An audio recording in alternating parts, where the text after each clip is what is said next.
Hello. Hello. Welcome to Horror Rewind. This is Kelly Florence. And Nate Payne.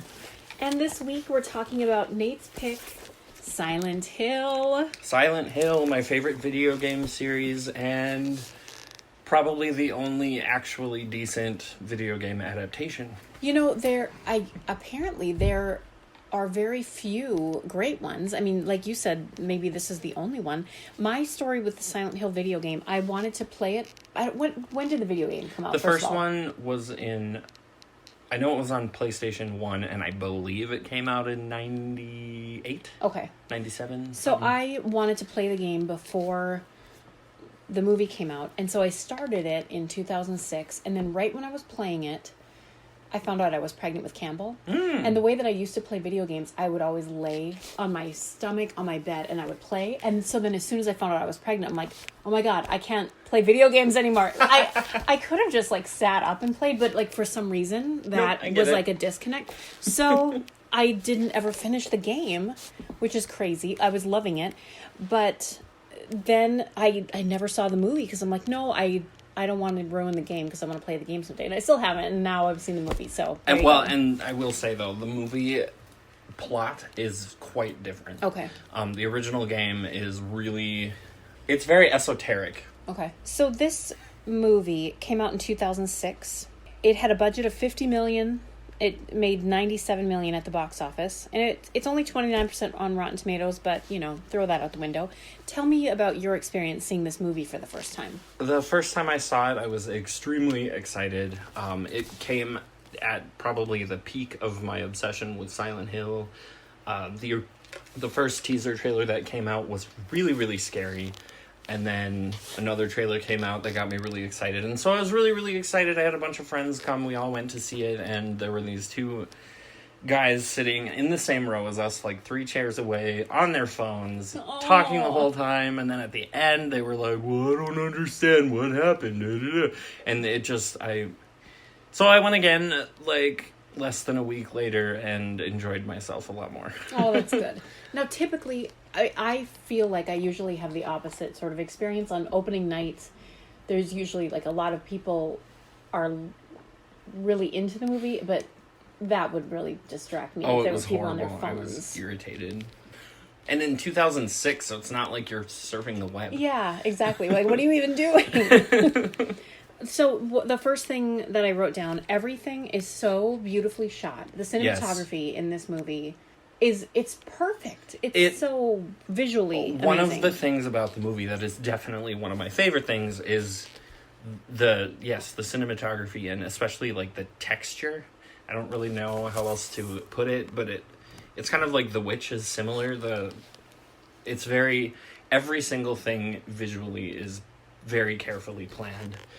And they actually shot everything in the real world and in the quote-unquote fog world is shot on film. So there's film grain, and everything in the other world is shot on video.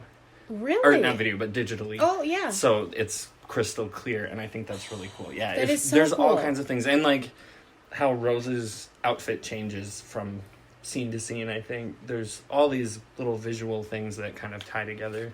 Now, tell us, who directed this? Christoph Gans. I don't really know how to say his name. Okay. Right. And he also directed... He directed Brotherhood of the Wolf and a more recent live-action Beauty and the Beast movie, which is also visually sumptuous. Yeah. Oh, that's interesting. There's other things, too. He's French, and I have the import French Blu-ray that has a lot more special features. That has interviews with him and stuff, and he was a huge fan of the games and originally visualized it as a movie completely led by women. That was something you had mentioned.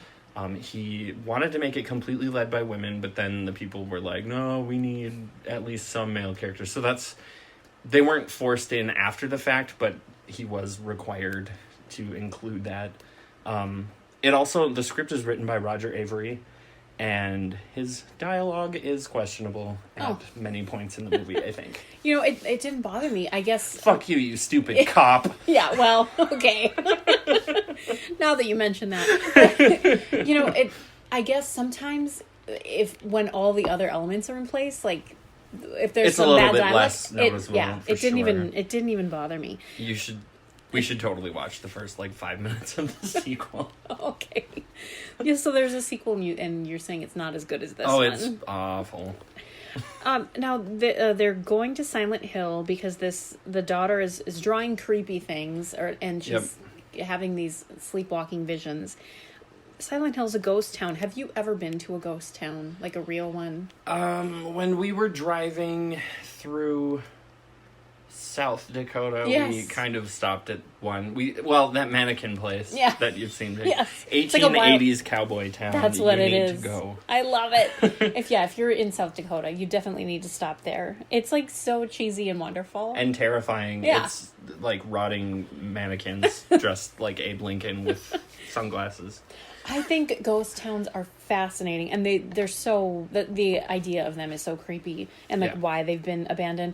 I know that there are up in between the North Shore here in Minnesota and Ely, there's some abandoned resorts. Ooh. And so that would be cool to go and look there. And there's also I'll put a link to it, but there's this photography series of abandoned resorts and hotels that a photographer does. It's it shows what it used to be and then what it is now. I think I've seen that. Yeah, it's very cool, and the abandoned I love abandoned swimming pools and everything. Stuff. It's just one of my favorite visuals.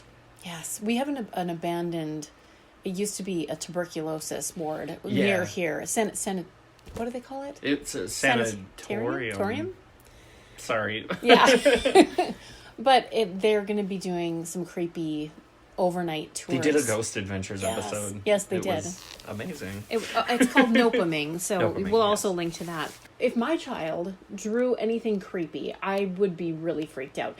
Even if it was Vienna? Yeah, well, it's expected.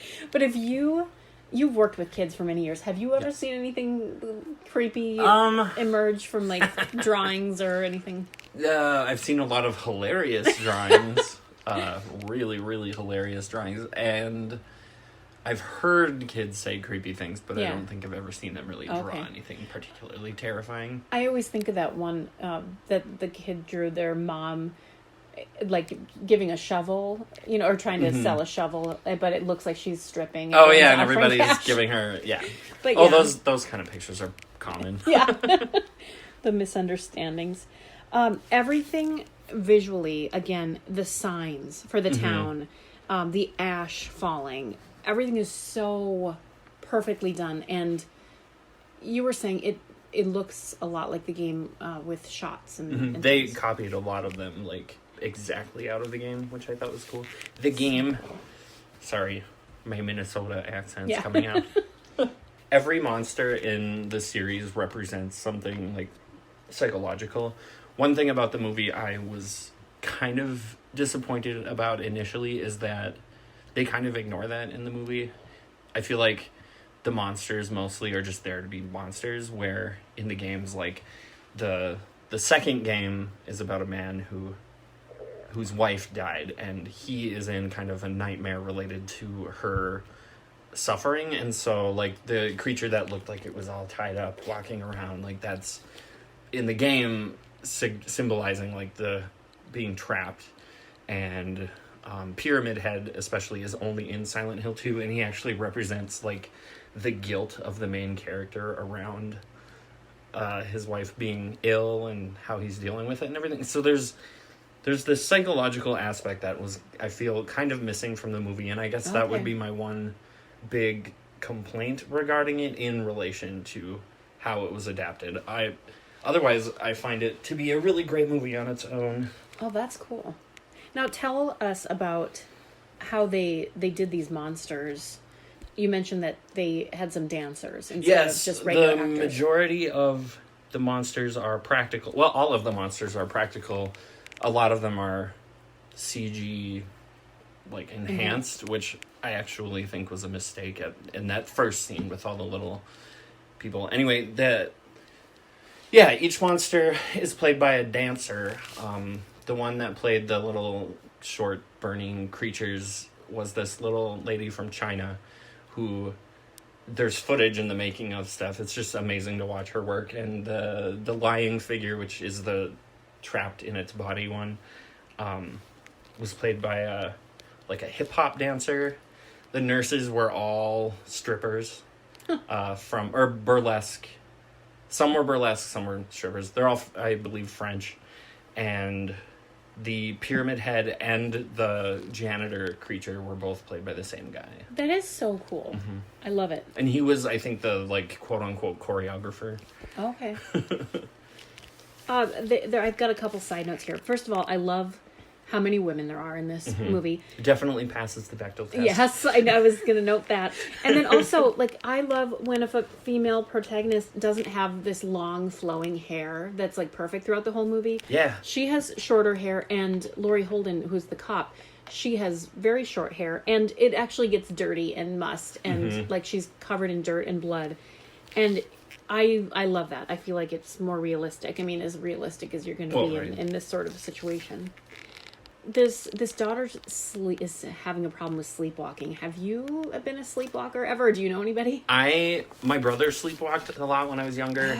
He tried to leave our apartment, so my mom started doing the chain lock. And then I sleepwalked a few times in high school. Nothing super major, but once I woke up naked in my closet. What? Okay.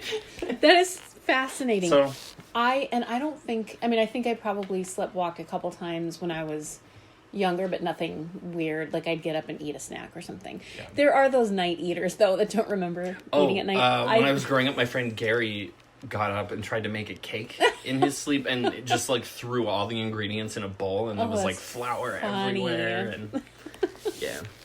I noticed you were mentioning the colors throughout, and I noticed when they're in the quote-unquote real world and Sean Bean is at that gas station, every truck and every image is a primary color. Mm-hmm. And it was just so bright and perfect. And then when you go to the Silent Hill world with the ash, it's such a difference. It's shot so well. Yeah, the real world is all, I don't know, luscious. Yeah. The colors are so bright, and it's always raining it's full of life. Yes. I think. Because the rain there is very different from the kind of rain they show when she's in the other world with all the rust. And it's raining there too, but it's more of that uncomfortable, leaky kind of raining. Yes. Ew, it's so well done. I wrote down that the necklace that she has that's holding her phone is so practical, and it makes complete sense for the movie, because then it's she has her phone with her the whole time. It on her, yeah. And her outfit is very practical and realistic, we mentioned. Do you remember in the game, does she have her phone on her like that? In the game, you don't play as Rose, you play as Harry, the father. Okay. Which actually, that was something I wanted to talk about. Yeah. So when they were originally planning this movie, when it originally was going to be all women, that was why they made Rose. And I'm pretty sure she was supposed to be single. In the game, Harry is single and he brings his daughter. And one of the nice things about that is it flips the script a little bit. In video games, you have this male character who actually acts like a father, and he's a writer. He's not this macho superhero or anything. And unfortunately, part of what Christoph Gans, why he made Rose was that he was nobody's gonna believe that a man can be sensitive. Aww. Which yeah. Well, that's too bad. But she does not carry her phone on her. He doesn't carry his phone on him because the game actually takes place in the 80s. But he does have a radio, and the radio buzzes when monsters get close. Yes. It causes interference. So speaking of that, it's I wrote down about the canary in the coal mine thing. They have the bird there that will alert them when the darkness is coming. And I feel like this is something that really happens with other animals too, not necessarily to alert us of darkness, but of something. Shanty, your dog, will... While we were watching, there was a lightning strike 5 miles away, and she started to pace around and pant. And I feel like some people's animals, or maybe all animals, they can sense things that we can't sense about people or about things. And, some animals don't trust certain people. And have you noticed that with your dog? Shanty's huge on that. I don't know necessarily that she's a great judge of character because she seems to like everybody pretty much. But there have been a few people that she has really not liked, that she'll like bark at and growl from across the room. But it's always people that you would never expect her not to like. So I don't know. She's just so kind of fascinating to me. I was saying too, the nurses. You mentioned that they're the burlesque dancers. This would be an amazing haunted house room to go through. Some mannequins, some people that are real, and just the moving. Just have them go through it. Yeah. No, you used to run a haunted house here in Duluth, and you got to go to like this haunted house convention. Can you tell everybody about that? So much fun. We went to this haunted house convention called Midwest Haunters Fest. Like, I can't believe that Something even like exists. Like, that's amazing. It was so cool. It's all like you can buy animatronics and makeup and like lighting and all kinds of different things to make effects for these haunted houses. And the first night, an optional part of it is you go on this massive 2-day bus tour, and they take you to all these haunts throughout Indiana and Ohio. And it's so cool. That's amazing. Like, that sounds like a fake thing because it's too cool to be real, and it's real. It's real, and it's really, really, really fun. And actually, the first year I went, we went through at the same time they were filming the original documentary of The House's October Build. Oh, are you serious? Yeah, and if you look on the DVD or Blu-ray of that, in the special features, they record them going through houses. And, like, we went through 2 of the ones in the deleted scenes. Oh, that's so cool. And there's a guy wearing a Midwest Fright. No, I'm going to have to look it up. Anyway, the guy was wearing a t-shirt that I have. Oh, that's awesome. For that same year. Yeah. That is very cool. Now, speaking of the haunted house that you used to run, do you have a favorite thing, a room or scare that you created or were a part of? Well, first of all, we should give more credit to Shani. Oh, probably. yes, please. Shani Ninneman was the one who was running it. I helped with ideas and things like that, but I wasn't as hands-on. But I should say my favorite thing about that, oh man, that's a hard one. I liked a lot of this stuff. One of the years, the 2 years that she was in charge, they did like the Shanghai tunnels.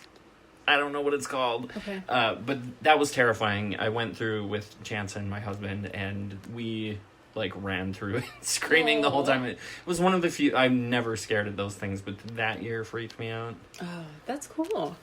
I love haunted houses. I haven't been to that. They're not going to have it this year. Not this year, no. Wow. Anyway, now this plot revolves around this cult, this very religious cult, and I wrote down, can you imagine living in a time when they actually burned people as witches? I know, that's insane.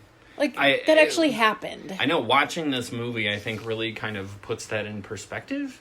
That was, it really kind of lends gravity because you're actually, like, watching it happen to these people up close. Yeah. And, like, we were talking about how burning is one of the most painful things I can even imagine. Like, you think about burning your hand on the stove or even, like you had said, a sunburn. Yeah. It's so painful, and to be completely burned alive, especially, like, in this movie, it seemed extra, because they weren't lighting them on fire, but holding them over the fire. And it just, Yeah, it's almost like you can see it and sense it more, because it's not, like...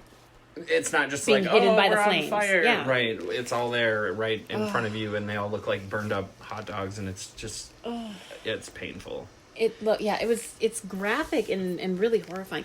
I liked how in the sort of the flashback and the telling the story and explaining everything, they used the old timey film kind of look, and I really appreciated that. I thought everything was just so well done. There are so many visual textures in the movie, and yes, that's a big part of why I love it. And then also I should talk about the music a little bit. Akira Yamaoka did the scores on all but 2 of the Silent Hill games, and there are 8 of them now, I think.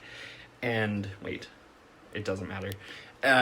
He did all the music, and they used most of his music, or all of the music in the movie is either his or a variation of something of his in the games, and the music is incredibly good. I listen to it constantly. Like, it's probably the most rotated albums on my listening schedule is all the Silent Hill soundtracks. That is so cool. And I notice the music is incredible, and throughout this movie it's so fitting and it's so perfect, and it keeps feeling like a video game, but it's well done. Like you were saying, unlike some other adaptations, it just doesn't work, but this works. Yeah, I agree. I feel like it works really well. One thing, the first 4 games were made by a Japanese studio, and I always thought it was really interesting. Part of what makes the game so effective is that it's American horror seen through the lens of Japanese culture.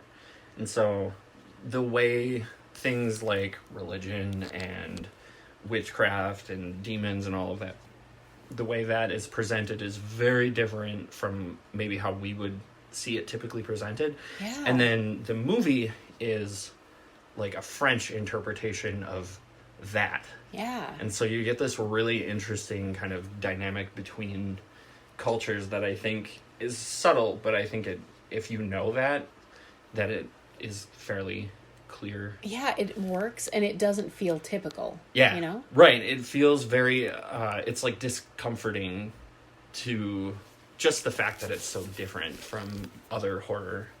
Like, I feel like it's one of the few really, like, epic horror movies. There's so much going on, and they're, like, all these monsters and dimensional rifts and Grisabella being the mom. Yeah. Not really Grisabella, but that's who she reminds me of. Right.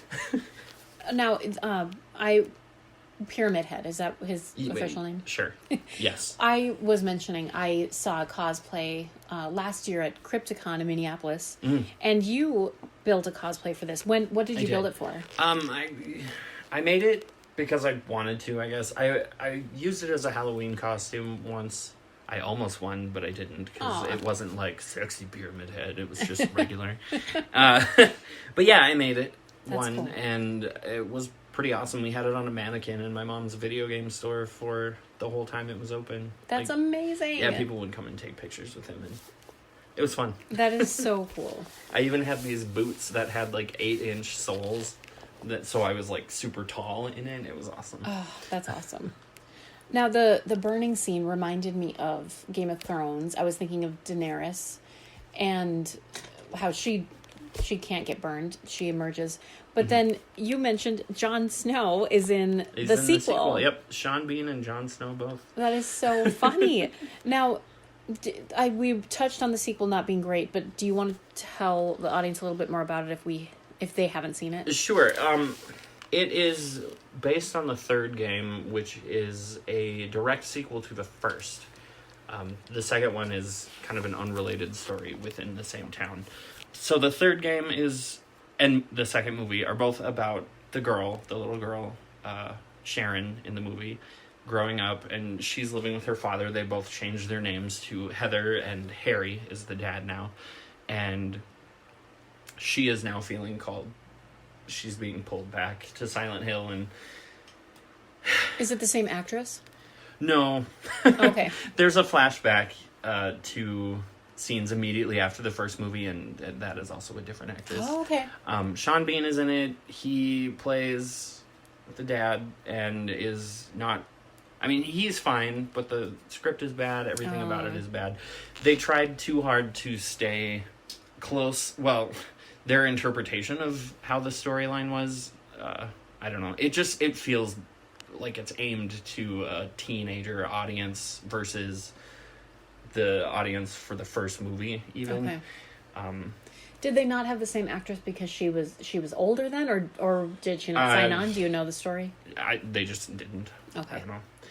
You can tell it has like half the budget of the first movie. And okay. It was very rushed. I've read the director, MJ Bassett, has talked about how the original script was much closer and didn't break canon and stuff of the first movie, but I've read that script and it is worse. So, I don't know. I'm glad it got made, kind of. I'm just mad about everything regarding it. Yeah. The third game is probably my favorite because it is the only game in the series where you have a female protagonist, and her story is very interesting. Oh, okay. It's not just about how she was burned and came back. You know, there's a lot more to it. It touches on themes of like family abuse and loss, and I don't want to get into it too much. But that's the game. The movie is about a girl and her boyfriend, and they go to Silent Hill, and spooky things happen, and then they meet Carrie-Anne Moss, who is dressed like the Uber Morlock from the Time Machine movie, the newer one. Okay. And it's terrible. Oh. Yeah, cool. That's too bad. That's always sad. Is the music good in it? The music is good. I have the soundtrack. Okay. And, yeah, they did kind of the same thing. Speaking of soundtracks, this is a tangent, but you know how they do live soundtracks to movies sometimes, like an orchestra would play? Yeah. My sister-in-law and brother-in-law went to see the Jurassic World, like, live showing of the movie, and the orchestra played. And they were sitting, and they were like, and my brother-in-law's like, yeah, John Williams did the soundtrack for this. And he's, like, talking about John Williams. So then they introduced the... Michael Giacchino. Yeah. They introduced, like, who actually wrote the score. And then it turns out, then he came and sat directly behind my brother-in-law and sister-in-law, and their spouses were sitting behind them, so they heard this guy, like, mansplaining in front of them how John Williams did this. And it wasn't, so they sat with the conductor behind them the entire time. Did he say something? No. Nobody said anything. Did I ever tell you my Michael Giacchino story? No. So he also, his first, I don't know if it was first, but one of his first well-known conducting jobs was on The Lost World PlayStation game. Oh. And when I was in 7th grade, we had to do this project where we made a movie, and we had to use music from something and get permission from the people who did the music. And so I wanted to use that soundtrack because I had it on CD. So I wrote him a letter, and he wrote back. Oh my gosh. And he also sent me a demo CD of something else he worked on, and it was signed, and it was like, your friend Michael Giacchino. And so, like, I've been following his career since like 1996. That is so cool. And oh my gosh, he's one of my favorite people. I tweeted about it not that long ago, and he was like, there's only 10 of those CDs in existence. That's so cool. That's and like amazing. he remembered me. Oh. Well, he sat behind my brother and sister-in-law in Washington, D.C. not long ago. I would have had such a hard time not being like, excuse me. Yeah, no, I mean, they were mortified that he had been like, it's John Williams. That's... But, you know, I bet that happens all the time. I mean, when you overhear somebody being wrong, it's like, how often do you really step in? I mean, I will step in if it's worth it. But... Yeah, usually I'm just like, oh, man, that's really, really wrong. Yeah, exactly. It's not worth getting into. What else do you want to say about this movie, Silent Hill? I am glad that you watched it, and I'm glad you enjoyed it. Yes. And I've been thinking about that movie for a long time for this podcast specifically, because I know you guys talk a lot about, like, women in horror movies, and this is such a heavy, like, female-centric movie. But, you know, it doesn't feel like it's forced. It doesn't feel like, look at us putting women in it. It just is, you know, it's nice. It's very, yeah. Yeah, like, because I feel like sometimes it could be, I don't know, they could do it the wrong way, and it feels like... Ugh. It's, the women being the main roles are... It's not like The Descent, which is also an amazing movie, but that movie is more like, hey, look, it's a movie about women. This one is more just like, it's a movie and there are a lot of women in it. Right. Yeah, no, I totally agree. Yeah. I get it. Well, we need to rank this movie on a scale of 0 to 10. 0 being you hated it, 10 being it's a perfect movie, but we have to pick something for the scale. What should we use as a scale?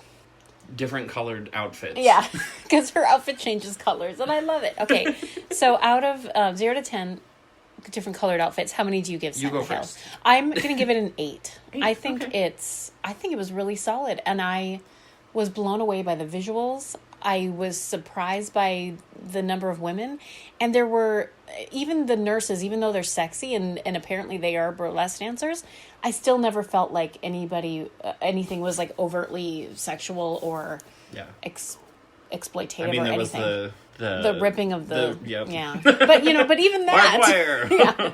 But I don't know. That part. I was thinking when he ripped the clothes off that one woman and then ripped her skin off. But yeah. Spoiler alert. Yeah, sorry. No, there's some like we said earlier, very explicit violence in this movie. Yeah. Not one for the kids. Well, how many do you get? I love this movie. The visuals, just the music, the subject matter, all of it, I love it. But I'm gonna give it a 7. Oh, okay. And it's more to do with my views on the adaptation overall. Yeah. It's hard for me to judge it against the games, which I don't. I'm not judging it against the games. I do understand it's its own separate thing, but it's hard to rate it really high, knowing that the same story is told like really amazingly there. Yeah, no, that is completely fair. If you haven't seen Silent Hill, give it a watch. I was pleasantly surprised. And if you haven't watched it in a while, give it a rewatch. But according to Nate, maybe don't watch the sequel. Don't watch the sequel unless you like bad movies, and if you can watch it without being like, this ruins the first one. Like, if you really like the first one and you're the kind of person who the sequel will hurt, don't do it. Just like don't watch The Descent 2. No, never watch that. Even if it doesn't hurt the first one, just don't. Okay. And then if somebody wants to get into the Silent Hill games, what game do you recommend playing first? Is there... 2. I mean, should you... Okay. Yep. Start with the second game. Start with 2, or play just 1 and 3, and then if you like those, play all of them. After the 4th one, they stopped being developed in Japan, and the 5th one actually is all the visuals are straight out of the movie. So after that, they started to rely too much on that and aren't as good. But definitely the first 3. Okay. And then move on from there. Now, tell me, did you say this is like your favorite video game of all time, or just? Oh, for sure. Okay, yes, okay. The series is probably one of the things, just in general, that's my favorite thing ever. And now, and then I should also ask, since we're coming up on a year ago that we talked about video games with you, do you have a newer game that's come out within this past year that you would recommend to listeners? Last time I know I talked about Friday the 13th. I'm trying to think of anything newer. Well, the Dead by Daylight, right? Or Dead by Daylight is fantastic. It's a great horror game. Yeah. Okay. That counts. Okay. Anything else? The Evil Within 2 came out since I think we last talked, and that game is amazing also. So, okay. Yeah. It's always... Horror games are always good. I'm in the middle of Outlast 2, and I've been in the middle of that since it came out because I'm too scared to get past the leper colony. Oh! I can't do it. Like, I'll turn on the game and then get to where the game is loaded, and I'm like, oh, this part. Okay. And then I shut it off and do something else. It's really traumatic. I remember, like, playing some games like that, and usually it was because... It's like, oh, I've got to fight this thing. Like, no. No, the first Silent Hill did that to me, actually. I could only play it in, like, spurts because it scared me so bad. That's awesome. Yeah, and I couldn't play it at night. Oh. Like, it's a scary game. Well, that's cool. Well, listeners, let us know what you're playing, what games you recommend. Otherwise, until next time, we'll see you in the horror section. Thank you.